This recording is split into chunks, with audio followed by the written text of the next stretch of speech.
औज़ुबिल्लाहिमिनश्शैतानिर्रजीम बिस्मिल्लाहिर्रहमानिर्रहीम। Bright light channel में खुश आमदीद। व्यूअर्स, उम्मीद है आप सब खैरियत से होंगे और अपना गिरदोनवा का ख्याल रख रहे होंगे। व्यूअर्स, आज हम आपको ओल्ड मैन्स विंटर नाइट मशहूर पोइम जो कि रॉबर्ट फ्रॉस्ट ने लिखी है उसके बारे में पूरी डिटेल बताएंगे। सबसे पहले हम पोइम को रीड करते हैं और इसके जो मुश्किल वर्ड्स हैं उनकी निशानदही बाद में करेंगे और इस तरह बाद में थीम्स बताएंगे और इसके अंदर जो सिंबल्स हैं पोइम के अंदर वो बताएंगे। और अगर आप किसी सेक्शन पे डायरेक्ट जंप करना चाहते हैं, मैं आपको बता दूंगी कि कितने मिनट पर आप उस सेक्शन में जा सकते हैं। फॉर एग्जांपल, अगर आप डायरेक्ट सिंबलिज्म पे जाना चाहते हैं, थीम पे, समरी पे जाना चाहते हैं, तो आप इस वीडियो को वहाँ से देख सकते हैं। और अगर आप शुरू से इस पोइम को समझना चाहते हैं तो आप वहाँ से देख सकते हैं। ठीक है, सबसे पहले स्टार्ट करते हैं। सबसे पहले इस पोइम को रीड करते हैं। An old man's winter night. All out of doors looked darkly in at him through the thin frost, almost in separate stars that gathers on the pane in empty rooms. What kept his eyes from giving back the gaze? Was the lamp tilted near them in his hand? What kept him from remembering what it was that brought him to that creaking room? Was age. He stood with barrels around him at a loss, and having scared the cellar under him, in clomping there, he scared it once again, in clomping off, and scared the outer night, which has its sounds familiar like the roar of trees and crack of branches, common things, but nothing so like beating on a box. A light he was to no one but himself. Where now he sat concerned with he knew what? A quiet light, and then not even that. He consigned to the moon such as she was, so late arising to the broken moon, as better than the sun in any case. For such a charge his snow upon the roof, his icicles along the wall to keep, and slept. The lock that shifted with a jolt once in a stove disturbed him, and he shifted, and eased his heavy breathing, but still slept. One aged man, one man, can't keep a house, a farm, a countryside, or if he can, it's thus he does it of a winter night. अच्छा जी, अब हम चलते हैं इसकी difficult meanings की तरफ। सबसे पहले वो कहते हैं कि all out of the doors looked darkly in at him, मतलब वो सारे दरवाज़ों को देख रहा है तो सारे दरवाजे जो है ना उस पर डार्क उस पर नज़र आ रहे हैं, जैसे अंधेरे, मतलब लाइट, डिम लाइट है। Through the thin frost almost in separate stars, और अगर वो जो है ना एक थिन फ्रोस्ट जो है वो पड़ी हुई है, और वो कहाँ पड़ी हुई है वो बताएंगे अभी आपको कि विंडो पेन के ऊपर पड़ी हुई है। That gathers on the pain in empty rooms, यानी पेन किसे कहते हैं, पेन किसे कहते हैं, इसको जो खिड़कियाँ होती हैं ना उसके जो शीशे होते हैं बेसिकली, और वो कहाँ पे जमी हुई है, बारीक बर्फ़ की तय वो जमी हुई है खिड़कियों की शीशों पे, और वो सारा बता दिया कि रूम्स भी इतने एम्प्टी हैं। What kept his eyes from giving back the gauge, यानी वो अब देखने की कोशिश कर रहा है लेकिन उसको अब नज़र नहीं आ रही बाहर की दुनिया। Was the lamp tilted near them in his hand, और एक और उसकी वजह ये भी है कि जो उसने लैम्प पकड़ी हुई है ना देखने के लिए, वो उसके हैंड में टिल्टेड है, यानी थोड़ी सी, टिल्टेड का मतलब होता है टेढ़ी। What kept him from remembering what it was, और उसको ये भी नहीं पता चल रहा कि मैं, उसको याद भी नहीं आ रहा कि मैं यहाँ पे क्या देखने आया था।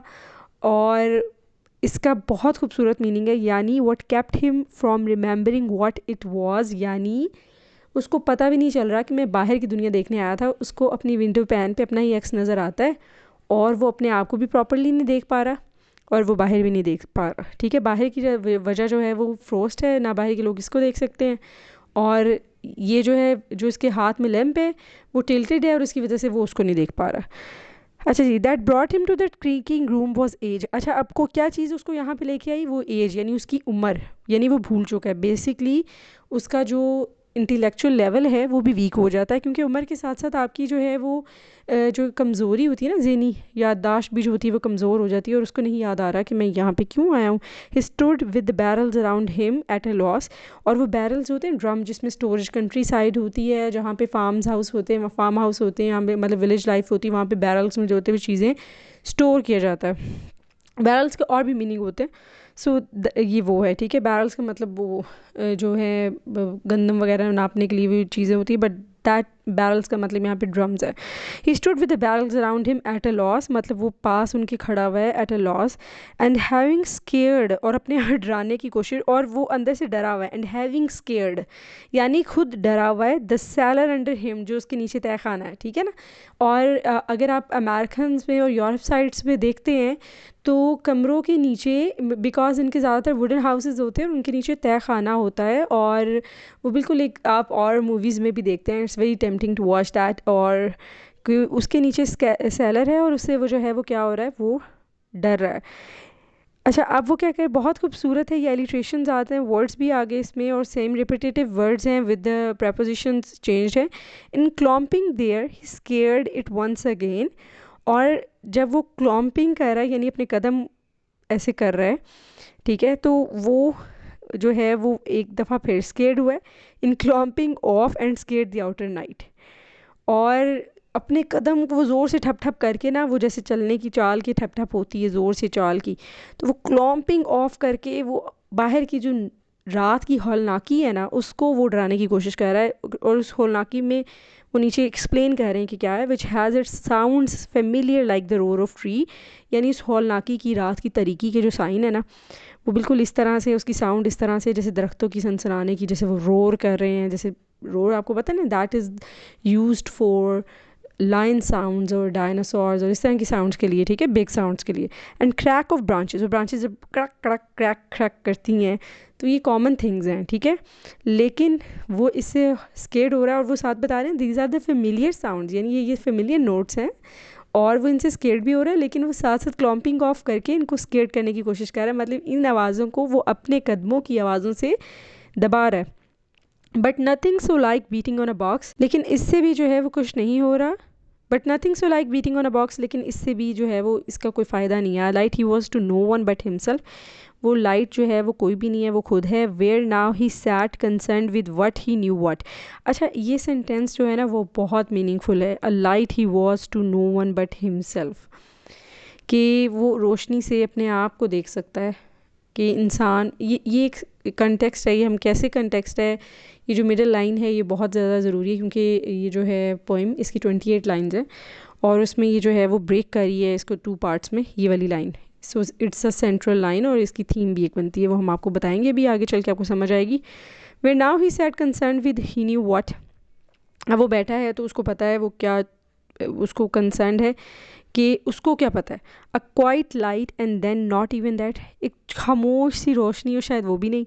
ही consign to the moon such as she was, और वो ये अभी ड्यूटी दे रहा है मून को।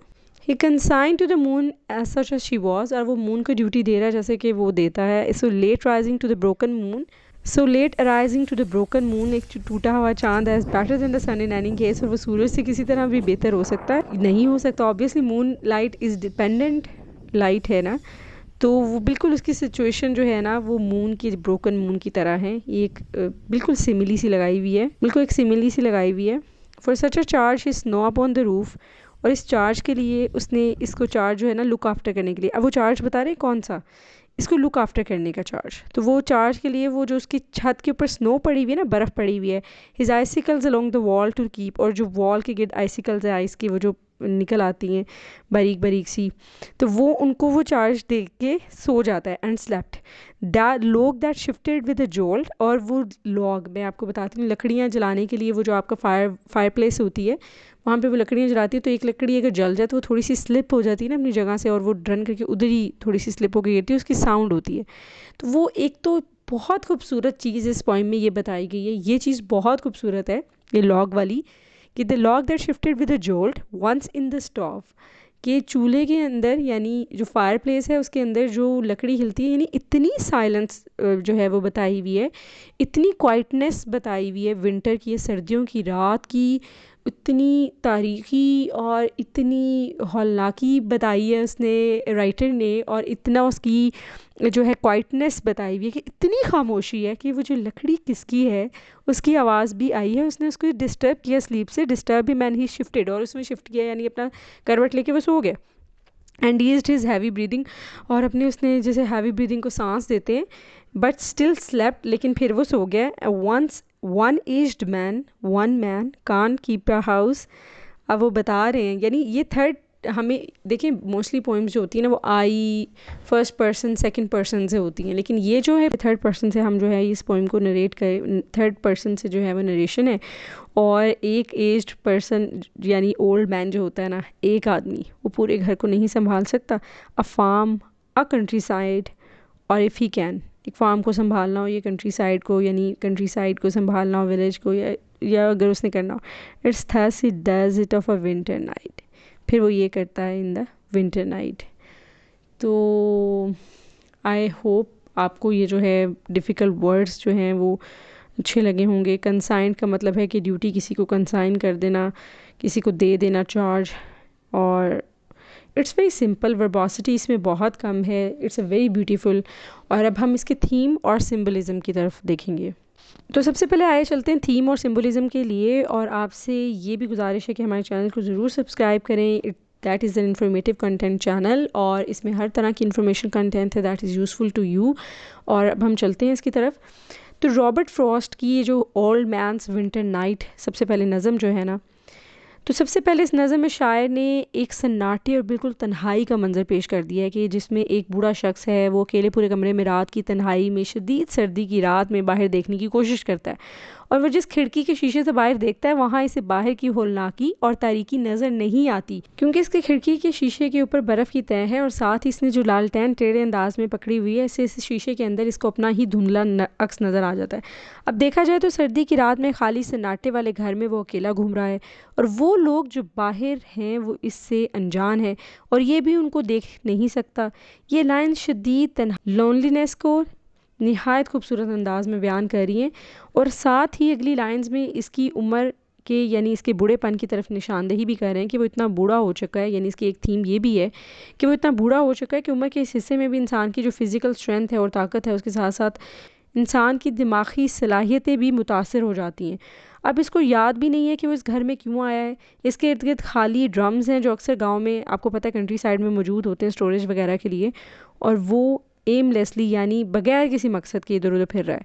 यानी इस उम्र में इंसान की कोशिश भी एमलेस हो जाती है, क्योंकि फ़िज़िकल इमोशनल इंटेलेक्चुअल वीकनेस से वो दो चार हो जाता है। तो बड़ी वाजिया थीम्स जो है ना, वो ये सिंबल्स जो हैं वो साथ साथ आपको ये शो कर रहे हैं कि ये जी इस चीज़ का क्या सिंबल है, इस चीज़ का क्या सिंबल है, और साथ ही साथ आपको थीम्स भी जो है ना वो बताई जा रही हैं कि सबसे पहली थीम जो है ना वो विंटर नाइट जो है वो रात की तन्हाई की थीम है। फिर उसके बाद इंसान की उम्र की थीम है कि बुढ़ापे में इंसान की जो स्ट्रेंथ्स हैं वो किस तरह कम हो जाती हैं, लेकिन स्टिल उसके अंदर एक बात होती है जो शायर बड़ी खूबसूरती से उसने बयान की थी कि वो ये है कि वो अपने ऊपर एतमादी यानी फियर्स को एक तरह से होते हैं, लेकिन वो खुद इस उम्र में अपने आप को शो करवाता है कि वो अब भी बहादुर है, यानी मुबहम की हालत उसके अंदर होती है, और वो इस बात को, इस रात की होलनाकी को अपनी अपनी भारी भारी कदमों की आवाज़ से, ये जो जिसमें राइटर ने शो किया कि वो निकाल कर डराने से मंसूब करता है। और शायर ने कि वो बाहर की जो फेमिलियर आवाज़ यानी जानी पहचानी आवाज़ें हैं जो कभी भी इंसान के अंदर डर पैदा करती हैं, जैसे कि दरख्तों की हवा से सनसनाने की हो गई, या शाखों की क्रैकल की हो गई, टूटने की, ऐसे चकचक करने की, तो वो इन आवाज़ों को वो अपने कदमों की भारी टाप की आवाज़ से दबाने की कोशिश करता है। साथ ही शायर ये भी बता रहा है आपको कि वो इतना बूढ़ा हो चुका है कि अब वो इस घर का ख्याल नहीं रख सकता। यानी ये तीसरी थीम है कि बुढ़ापा जब ओल्ड एज आता है, सबसे पहले दूसरी थीम जो होती है वो हमने आपको बता दी कि बुढ़ापे में इंसान की फ़िज़िकल जो स्ट्रेंथ्स हैं और साथ साथ जो मेंटल स्ट्रेंथ्स है वो भी वीक हो जाती है। अब वो फिज़िकल आपको एक्सपेक्ट बता रहा है कि इंसान के अंदर इतनी पावर भी नहीं रहती, इतनी कुव्वत भी नहीं रहती, इसकी थर्ड थीम कि वो इसको वो बिल्कुल टूटे हुए चाँद जैसा वो अपने आप को इसके साथ जो है वो सिम्बलाइज़ कर रहा है कि वो ये जिम्मेदारी चाँद को सौंपता है कि वो तो कि वो घर की देखभाल करे, यानी कंसाइन कर देता है ना अपनी ड्यूटीज़ को।